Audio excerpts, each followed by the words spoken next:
இந்த ஒரு வீடியோக்கு நான் சப்ஸ்கிரைப் பண்ணணும்னு கேட்க போறேன். பிகாஸ் எலெக்ஷன் பத்தின வீடியோ. நான் இவங்களுக்கு ஓட்டு கொடுங்க இல்ல அவங்களுக்கு ஓட்டு கொடுங்கன்னு சொல்ல வரல.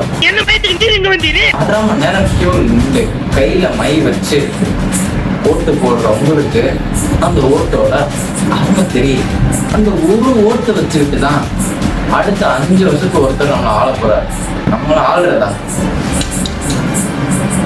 அரசியல்ன்ற ஒரு வேலையே மக்களுக்கு சேவை பண்றதுக்கு தான். அவங்க ஆளுறதுக்கோ இல்ல அவங்க கொள்ளடிக்கிறதுக்கோ கிடையாது. இல்லப்பா அவங்ககிட்ட நான் காசை வாங்கிட்டேன், வாக்கு கொடுத்துட்டேன், தவறுனா தப்பு இல்லையான்னு கேட்கிறவங்களுக்கு அது நம்ம காசு கொடுக்கறத வாங்கிக்கோங்க. அப்புறம் மனசாட்சி தெரியும் யாருக்கு ஓட்டு போடணும், அவங்களுக்கு போடுங்க ஓட்டு. அப்புறம் கவர்மெண்ட்ல மாற்றம் வேணும் மாற்ற வேணும் நம்மலாம் கேட்கிறோம். நம்ம மாறினாதான் எல்லாமே